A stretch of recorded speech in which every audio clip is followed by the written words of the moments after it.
conflicting stances: hunting as a conservation driving force versus the lack of universal regulations. In their study, Lindsay, Alexander, and others write that hunting clients are more averse than operators realize to hunting under conditions whereby conservation objectives are compromised or not followed, suggesting that client preferences could potentially be a driver of positive change in the hunting industry to the benefit of conservation. However, it is important to highlight that the preferences and attitudes of some clients likely form the basis of some of the problems currently associated with the hunting industry in Africa in the first place. The authors finish stressing the need for an effective regulatory framework before any of these positive effects can be appreciated. Modeled sustainability versus real-life applications shortcomings.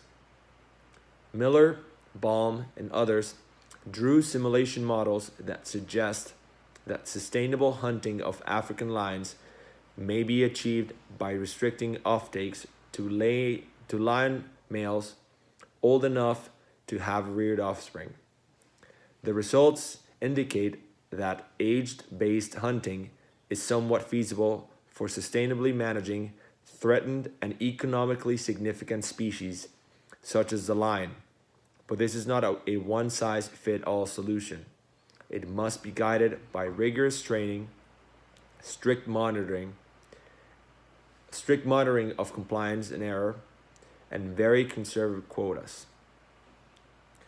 Off-species conservation as a hunting byproduct. In sub-Saharan Africa, trophy hunting strongly contributes to the conservation enterprise, where large areas support important terrestrial biodiversity that is currently allocated to trophy hunting use. While most of the hunted individuals are often from more common and less valuable species, most of the trophy hunting revenue is generated from a few species carrying valuable trophies, particularly the charismatic Big Five: the lion, the elephant, the buffalo, and the black and white rhinoceros.